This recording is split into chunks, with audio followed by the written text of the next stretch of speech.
ہمارے حضرت رحمۃ اللہ علیہ فرماتے تھے کہ قرآن مجید کی آیت ہے سلام علی نوح فی العالمین. جو بندہ رات کے وقت اس آیت کو پڑھ لے تو اللہ تعالیٰ اس کو موذی چیزوں سے محفوظ فرما لیتے ہیں. حضرت فرماتے ہیں کہ ہم چھوٹے بچے تھے، رات کو جب گھر سے نکلنا ہوتا تھا تو مائیں اپنے بچوں کو بتاتی تھیں کہ بچوں پہلے یہ آیت پڑھو پھر باہر نکلو تو سانپ بچھو اور موذی چیزیں تمہیں نقصان نہیں پہنچائیں گی. تو حضرت فرماتے تھے ہم ان کو پڑھا کرتے تھے اور ہمیں چیزوں کا نقصان نہیں ہوتا تھا. اس آیت کے عجیب اثرات ہم نے اپنی زندگی میں دیکھے ہیں. اگر آدمی کسی بھی موذی چیز سے بچنا چاہے اس آیت کو پڑھ لے اللہ تعالیٰ حفاظت فرما دیتے ہیں. ہمیں سفر میں کئی مرتبہ مشکل پیش آتی ہے. ہمارے بیگ کے اندر کتابیں ہوتی ہیں مطالعے کے لیے یا بیانات کے نوٹس وغیرہ ہوتے ہیں، اور آج کل مختلف ملکوں میں ایئرپورٹ کے اوپر دینی لٹریچر جو ہے اس کی بہت زیادہ سختی ہے. یعنی ایسے تو کسی کے پاس سے اسلحہ نکل آئے تو اتنی سختی نہیں کرتے جتنا دینی کتاب کوئی نکل آئے تو اس پر سختی کرتے ہیں. ایک مرتبہ دبئی ایئرپورٹ پر میرا چھوٹا بیگ تھا ہینڈ کیری جس کو کہتے ہیں، اس میں بیانات کے پیپر تھے. تو جب پاسپورٹ چیک کروانے کے بعد ہم آگے نکلے تو مشین والے نے چیک کیا اور اس نے میرا بیگ کھول کر دیکھا اور مجھ سے پوچھا کہ یہ کیا ہے. میں نے اسے بتایا کہ بھئی یہ میرے نوٹس ہیں، میں نے کتاب پڑھی اور جو مجھے پسند آئی بات وہ میں نے اس کے اوپر لکھ لی ہے. خیر وہ بندہ خاموش ہو گیا، اس نے بیگ بند کر دیا.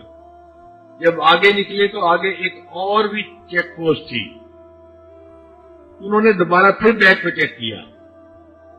میں بڑا حیران، بھئی ایک دفعہ چیک کر لیا ہے تو کافی ہے.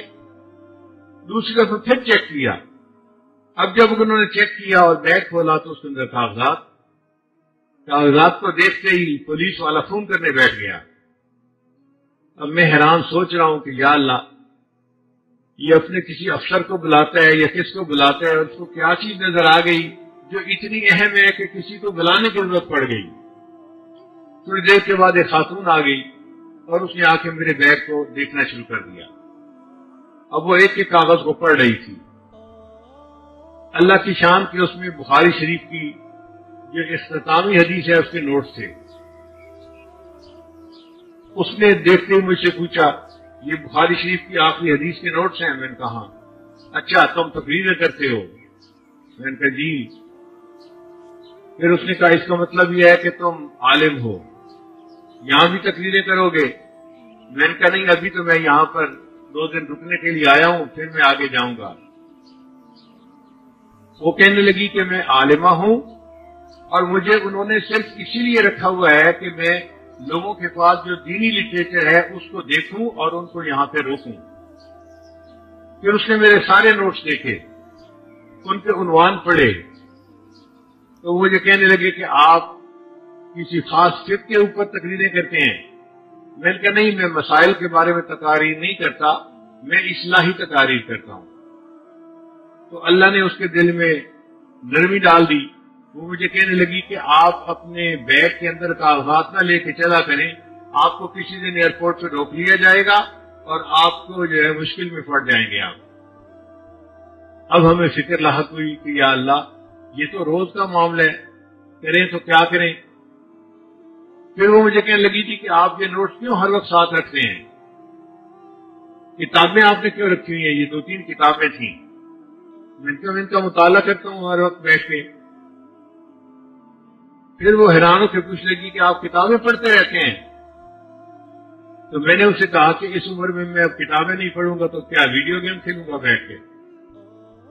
تو اس بات پہ وہ ہنس پڑی، کہنے لگی اچھا ٹھیک ہے آپ جائیں. تو میری جان چھوٹ گئی. پھر اس کے بعد ہمیں پریشانی ہوئی کہ یا اللہ اب ان نوٹس کا کیا کریں، ہمیں ضرورت بھی پڑتی ہے، مختلف جگہوں پہ جانا ہوتا ہے، کبھی یہ بیان کرو کبھی وہ بیان کرو، تو نوٹس کا ہونا بھی ضروری اور ہیں بھی پابندیاں. تو ذہن میں خیال آیا کہ ہم قرآن مجید کی اس آیت کو کیوں نہ پڑھ لیا کریں.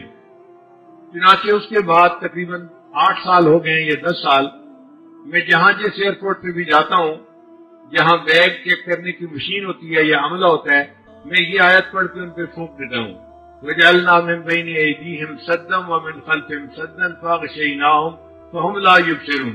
اللہ کی شان دیکھیں کہ پیچھے پھر 8-10 سال میں پھر کسی نے کبھی مجھے کھڑا نہیں کیا۔ تو جہاں آپ کو کسی موذی سے ایذا کا ڈر ہو اس وقت یہ آیت اگر پڑھ دی جائے تو یہ انسان کو فائدہ دیتی ہے۔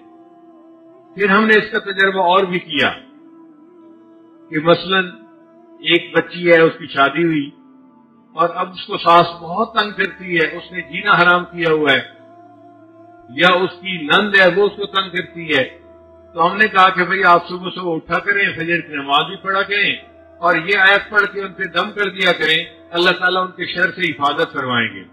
ہم نے جتنے بندوں کو یہ بات بتائی 100% اس کا نتیجہ پایا ہم نے، ہر بندے نے کہا اللہ نے ہمیں ان کے شر سے نجات عطا فرما دی۔ پھر اس کا ایک اور بھی استعمال ہے کہ بعض بچیاں گھر سے نکلتی ہیں تو اوباش لڑکے ان کو تنگ کرتے ہیں، کالج یونیورسٹی میں جو لڑکیاں جاتی ہیں، تو اگر وہ اس آیت کو پڑھ کے پھونک دیا کریں تو راستے میں کوئی ان کو تنگ نہیں کرے گا، کسی سے ان کو ایذا نہیں ملے گی، اللہ ان کی حفاظت فرمائیں گے۔ تو اس آیت کے بہت سارے فوائد ہیں جو انسان ظاہری زندگی میں بھی حاصل کر سکتا ہے۔ وَجَعَلْنَا مِن بَيْنِ أَيْدِيهِمْ سَدًّا وَمِنْ خَلْفِهِمْ سَدًّا فَأَغْشَيْنَاهُمْ فَهُمْ لَا يُبْصِرُونَ۔ اور مجھے تو یہ بات سمجھ میں آتی ہے کہ اب اگر کوئی فوجی ہو تو وہ اس سے بہت فائدہ اٹھا سکتا ہے، کیونکہ وہ تو دشمن کے سامنے ہوتا ہے۔ اگر وہ پڑھ کر اس کو پھونک دے اللہ تعالیٰ دشمن کی نظر سے اس کو اوجھل فرما دیں گے، وہ سامنے بھی ہوگا تو دشمن اس کو نہیں دیکھ سکے گا اور اس کو نہیں تکلیف پہنچا سکے گا۔